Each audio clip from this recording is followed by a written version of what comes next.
የሚያመጣችሁን ንግስት አስፈቅዱልና ወታደሮቹ እንዳይጨፈሉ። የንግስቲቱ ታሪክ የተናገርኩት ስሟ ማን ነው? ጎልያድ።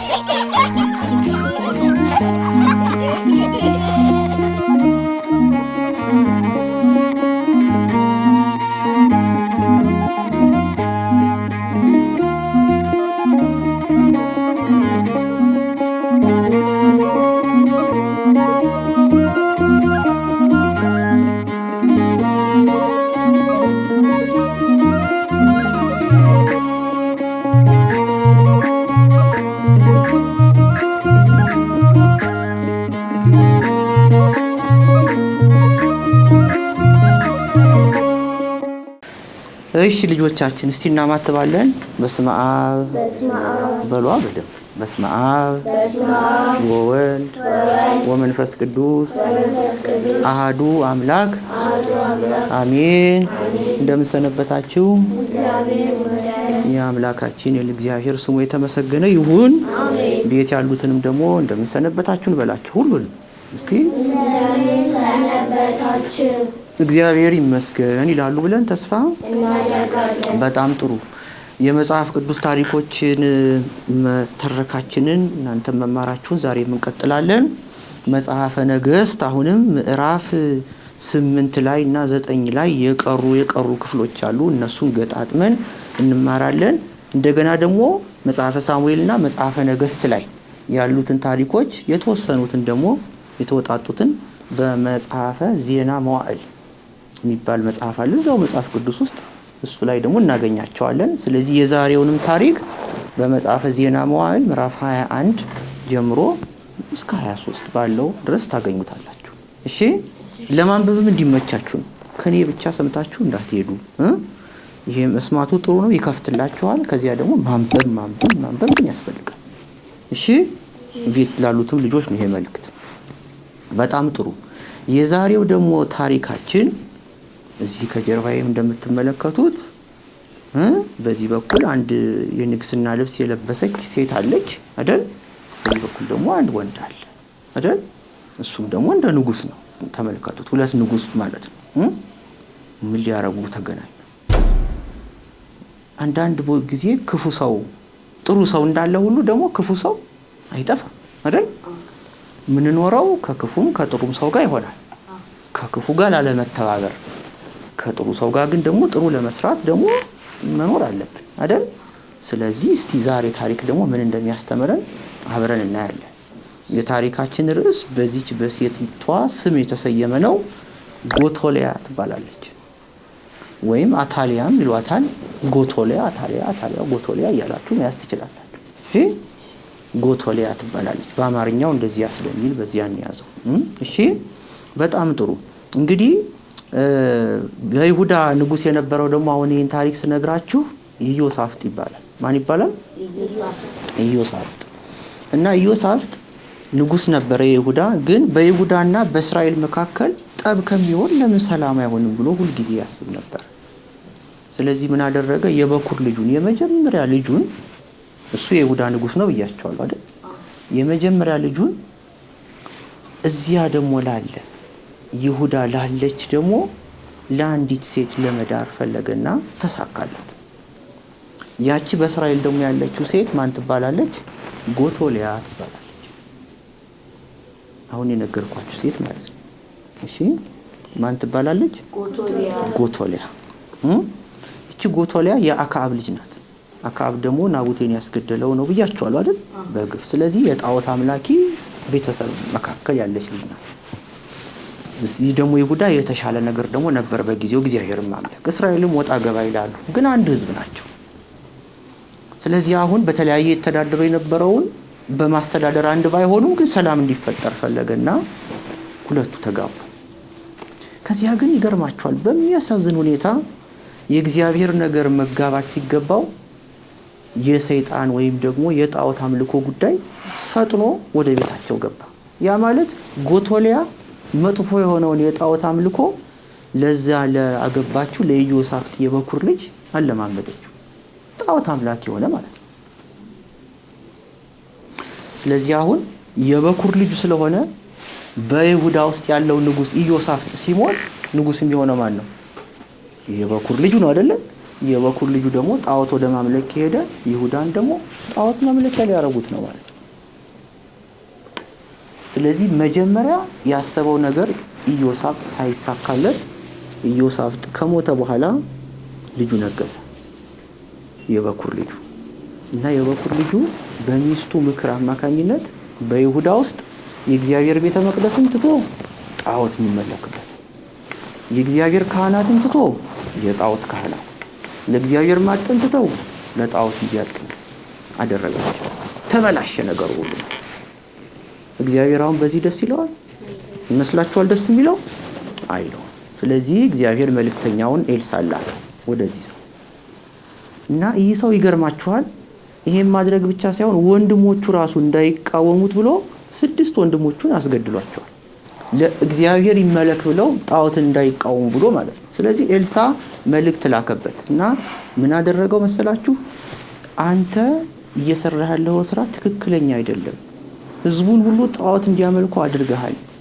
ወንድሞችን በሙሉ አስገድለሃል። ስለዚህ ይሄ ግፍ ደግሞ ተከትሎ ይመጣል። ሌሎቹ እንደሆኑት ሁሉ ወንድሞች ካንተ ይሻው ነበር።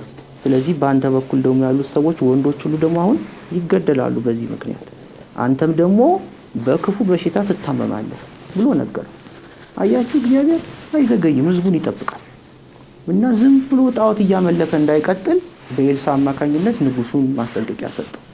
የእግዚአብሔር ነገር ደግሞ ጠብ አትልም አይደለም፣ ወዲያውኑ የምትፈጸመው። ስለዚህ ወዲያውኑ ይሁዳ በጦርነት በሄዱ ጊዜ መሸነፍ ጀመሩ። አቅማቸው እየደከመ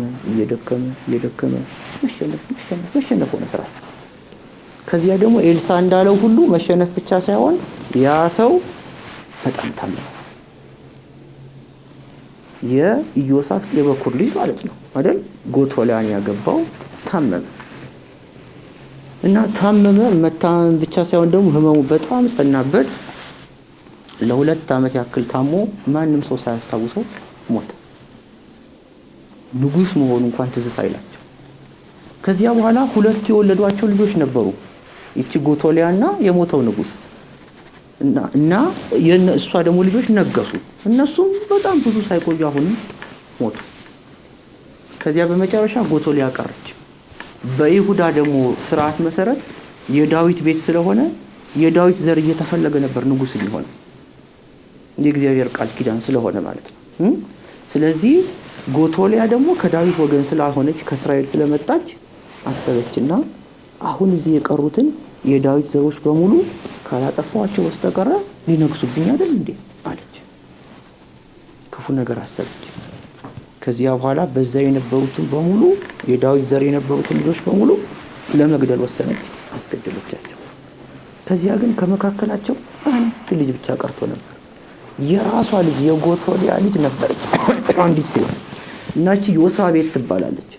እና ዮሳቤት አንዱን ልጅ ብቻ ይዛ ትንሽ ነበረ፣ ከሞግዚቱ ጋር አብራ ይዛ እየሮጠች ወሰደችና ወደ አንድ ካህን የእግዚአብሔርን ነገር ወደሚያመልክ ጣዖትን እስካሁን ድረስ ወዳልተቀበለ ወደ አንድ ካህን ቤት ወሰደችው። ወደ ቤተ መንግስቱ መጀመሪያ ሮጣ ልጁን ወሰደችና ከሞግዚቷ ጋር፣ ከዛ በኋላ ሞግዚቷና እሷ ይዘውት እየሮጡ ሄደው ወደ አንድ ካህን ቤት አስገባች። እና ይህ ካህን ደግሞ ስሙ ዮዳሄ ይባላል። ማን ይባላል? ዮዳሄ። ከዚያ በኋላ ዮዳሄ ጋር ደበቀችው። ዮዳሄም በዚያ ሆኖ ሸሽጎ ለ6 ዓመታት ያክል አስቀመጠው። ስለዚህ ከዳዊት ዘር ውስጥ አንድ ሰው ተረፈ ማለት ነው። ሌሎቹን እሷ አስገድላለች። ካስገደለች በኋላ ግን 6 ዓመት ሙሉ ምን እያደረገች ነው ካላችሁ ንግስት ሆነች። በቃ እኔ ንግስት ብላ በራሷ አወጀች ማለት ነው። እንደ በፊቱ እግዚአብሔር እየመረጠ እየተቀባ የሚነክሰው ነገር አይመለከተኝም፣ እኔ ጣዖት አምላኪ ነኝ ብላ ነገሰች ማለት ነው። እግዚአብሔር ግን ባሰበው መንገድ አንድ ሰው አስቀርጦ ነበር።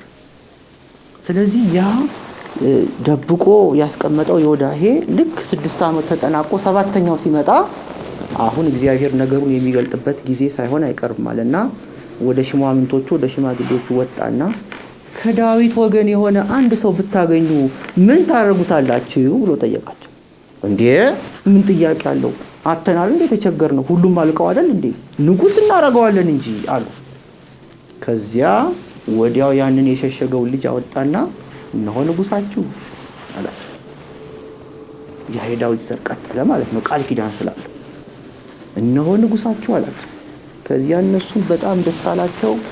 ንጉሱን ለማንገስ ግን ወዲያው ማድረግ ከዚያች ሴት ጋር ከጎቶሊያ ጋር መጣላት ነው። ንጉስት ስለሆነች ወታደር አላት አይደል? ስለዚህ ቶሎ እንዳታጠፋቸው ጠበቁና ልክ ትክክለኛው ጊዜ ሲሆን ንጉስ ወደሚሆንበት ወደሚያስፈልግበት ቦታ አወጡት። ከፍ ወዳለ ቦታ አወጡትና ዘውድ ጭነው አንተ ከዚህ በኋላ የእስራኤል ንጉስ ነህ፣ የይሁዳ ንጉስ ነህ ብለው አነገሱ። ከዚያ ንጉስ ሆይ ሺህ ዓመት ንገስ፣ ንጉስ ሆይ ሺህ ዓመት ንገስ፣ ንጉስ ሆይ ሺህ ዓመት ንገስ እያለ ሰው ሁሉ ሲጮህ ጎቶሊያ ሰማች። ከዚያ መጣ። ስትመለከት ሰው ተሰብስቦ እሷ ንግስት ነኝ ብትልም ግን በአገሩ ላይ ሌላ ንጉስ ሾሟል። ያ ንጉስ ደግሞ በቃል ኪዳን መሰረት የመጣ ስለሆነ ሁሉም ሰው ተቀብሎታል። ከዚያ በጣም ተናደደችና ጮኸች፣ ይሄ አሻጥር ነው፣ ይሄ ክህደት ነው እያለች ጮኸች። በቃ ጨርቋን ወጣች። አያችሁ እግዚአብሔር ሲጣላ ደግሞ መጨረሻቸው እንደዚህ ነው የሚያደርገው አላውያን ነገስታት። ስለዚህ በቃ ክህደት ነው እያለች ጮኸች። የዚህ ጊዜ ያ ልጅ በወንድሞቹ ላይ በቤተሰቡ ላይ የደረሰውን ያውቃል አይደል? ደግሞ በዚህ ላይ ጣዖት አምላኪ ናት። ስለዚህ የመጣችበት ቦታ ግን የእግዚአብሔር ቤተ መቅደስ ስለነበር ልክ እዚህ ጋር እንደምትመለከቱት ውስጥ ስለነበረ ግን ምን አለ መጀመሪያ ይሄ በእግዚአብሔር ቤት ውስጥ ክፉ ነገር ማሰብ አይቻልም። ስለዚህ ወደ ውጪ ይዛችኋት ውጡ አላቸው። ከዚያ ወደ ውጪ ያቺ ንግስት ተከብራ የነበረችውን እያዳፉ እያቃኑ ወደ ውጪ ይዘዋት ሄዱ። ከዚያ ይዘዋት ከሄዱም በኋላ ወታደሮች ናቸው ብያቸዋለሁ አይደለ? ብዙዎችን በግፍ ያስገደለች ክፉ ሴት ስለነበረች ለዚህች ሴት የሚገባት ሌሎቹ ላይ እንዳደረገችው እሷም መሞት ነው ብለው ያቺን ሴት ገደሏት። ማንን? ጎቶሊያ። ስለዚህ ጣዖት ማምለክ ከዚያን ጊዜ ጀምሮ ደግሞ በይሁዳ ውስጥ ቀረ። በጣዖት ቤቶቹ ምትክ የእግዚአብሔር ቤተ መቅደስ ተመለሰ። በጣዖት ካህናት ምትክ የእግዚአብሔር ካህናት ተመለሱ። ይሁዳ ማለት ነው። ለሚታጠነው ለጣዖት መሆኑ ቀርቶ ለማን ሆነ? ለእግዚአብሔር ሆነ ማለት ነው። ምክንያቱም ያ የዳዊት ስር ተመልሶ ወደ ቦታው ስለመጣ። ገብታችኋል? ግልጽ ነው? እና ህዝቡ በጣም ደስ አለው። ጭቆና በቃ የዚያች ሴት መከራ ያሳየችን ነገር ከዚህ በኋላ በቃልን ብለው ደስ አላቸው የሚለው ነው ለዛሬ ታሪክ ደግሞ ያመጣሁላችሁ። እሺ መጽሐፍ ቅዱስ እንግዲህ ብዙ ነው የሚያስተምረን። ብዙ በጣም ደስ ሲል የምትሉት ታሪክ እንዳለ ሁሉ በስመ አብ ደግሞ ያሳዝናል የምትሉት ታሪክም አይጠፋም። ህይወታችን ደግሞ እንደዚህ ስለሆነች ማለት ነው። እኔም 3 ዋና ነገሮች ልንገራችሁ። አንደኛ መጥፎ ጓደኛ ወይም መጥፎ ምክር ህይወትን ያበላሻል። አያበላሽም? ያበላሻል አይደል? አዎ መጥፎ ጓደኛ የትዳር ጓደኛ ምን የምንም ወደፊት ደርሱበትም አሁን እቺ ጎቶሊያ የተባለችው እንግዲህ ለትዳር ያዘች አይደል? ከዛ የሷን ምክር ባሏ ልጆቿ ሰምተው ጣዖት አምላኪ ሆኑ። እግዚአብሔርን ያመልኩት የነበሩ ሰዎች ማለት ነው፣ በተለይ ባሏ። ስለዚህ እሱ ደግሞ መጨረሻው ማያምር ሆነ፣ አልተመለሰም።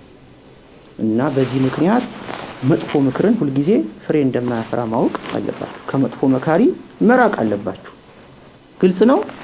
የመጀመሪያው እሱ ነው። ሁለተኛ እግዚአብሔር ደካሞችን አቅማቸው የደከሙትን ደግሞ እንደሚያስታውሳቸው። አቅሙ የደከመው ሰው ካስታወሳችሁ ያ ከዳዊት ዘር የተረፈው አንድ ልጅ ነበር አይደለ? ልጅ ነው፣ ምንም ማድረግ አይችልም። ግን እግዚአብሔር ያቺን ሴት አዘጋጀለት። ለጊዜውም ቢሆን ተሸሽጎ ቆየ። እግዚአብሔር በፈቀደው ጊዜ ደግሞ ደካማ የነበረውን ሰው ታላቅ አድርጎ አወጣ። ሰዎች ደገፉት፣ ንጉሥ ሆነ። ስለዚህ ደካማ ብንመስልም ማን አለን ግን ከጎናችን? እግዚአብሔር እንደሚረዳን ሁሉ ጊዜ ማሰብ እንዳለባችሁ ይህ ታሪክ ያስተምራችኋል ማለት ነው። ሌላው ክፋትና ግፍ ደግሞ አንድ ቀን መገለጡ አይቀርም፣ መደበቅ አይቻልም። ክፉ ስትሰሩ በአደባባይ አንድ ቀን መውጣቱ አይቀርም። ስለዚህ ለክፉ ነገር መተባበር ቅድም የለባችሁ እንዳልኳችሁ ሁሉ ደግሞ እናንተ ከራሳችሁም የመነጨ ከሌላውም ሰው ተመክራችሁ ክፉ መስራት የለባችሁም። ፍጻሜያችሁ መውደቅ ነው የሚሆነው፣ መሞት ነው የሚሆነው ክፉ ነገር ከሰራችሁ። ስለዚህ እግዚአብሔርን እንዳታሳዝኑት በህይወታችሁ ከዚህ ታሪክ መማር ይኖርባችኋል ማለት ነው። እሺ ጎበዞች፣ የሰማነውን በልቦናችን ያሳድርብን። ሁል ጊዜ እንደምላችሁ ዛሬም ለወደፊትም ጽኑ፣ ጠንክሩ፣ ታዘዙ፣ ደግሞ ተፋቀሩ። ተስፋ አላት በእናንተ ቅድስት ኦርቶዶክሳዊት ተዋሕዶ ኢትዮጵያ ደግሞ በጣም ጥሩ። እግዚአብሔር አምላካችን በልቦናችን ይጻፍልን። ቤት ያሉትን ልጆች ሰላም ሁኑ፣ ሰላም ያገናኘን በላቸው። ደግሞ በክፍል ስንት እስክንገናኝ 140 አንድማ ይሄ ነው ዛሬ 142 እስክንገናኝ ማለት በጣም ጥሩ። አሁን ክረምት ነው፣ በደንብ ይማሩ ልጆች አይደለ? እናንተን ጨምሮ አይደል? 142 ቀን እኮ በየቀኑ መማር ይቻላል፣ ክረምቱ ሁሉ አልፎ ማለት። ስለዚህ የመጽሐፍ ቅዱስ ታሪክ ገና ያልቅም፣ ገና ብዙ ታሪክ አለን። በትዕግስት ይጠብቁ፣ እናንተም ጠብቁ። እስከዚያ ሰላም ሁኑ፣ ሰላም ያገናኘን በላችሁ። ሁሉ ወደ ሰላም ሁኑ፣ ሰላም ያገናኘን። አሜን። ሰላም ሁኑ፣ ሰላም ያገናኘን።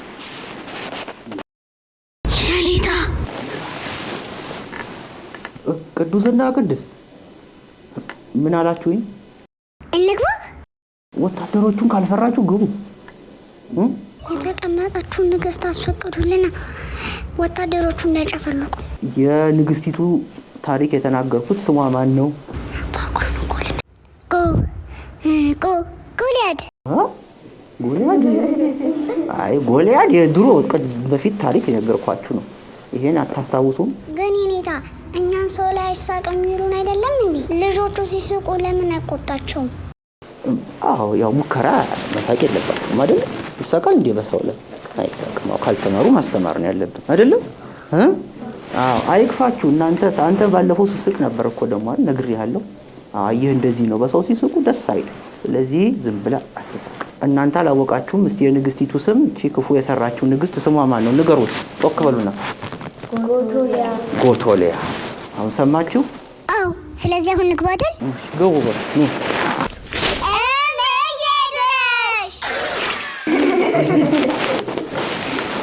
ታውቁ ብያችሁ ነገር ምንድን ነው? ምን አሳቃችሁ? ቅዱስ አይ ፈሩ። እኔው ራሴ ተነስቼ ባመጣቸው ይሻል ነበር። በቃ እንግዲህ በጣም እናገኛቸዋለን። እሺ እሱ ከታችሁ ነው በቃ እናመጣቸዋለን። እሺ ቅዱስ ደህና ናችሁ ግን አይደል? ወደሱ ካልገባን ደህና ነን ኔታ። አረፌ በጎቼን ልጠብቅ ብዬ ነው። እናቴ ስራ ባገዘሽ ሆ። እሺ በቃ ይገል የሚያድን እግዚአብሔር ነው እንጂ ይጠራኝ ጥሩ ነበር። በቃ ይሁን ልጆች አይደሉ እንግዲህ እኔ መነሳት ነበረብኝ። ተሳስቻለሁ።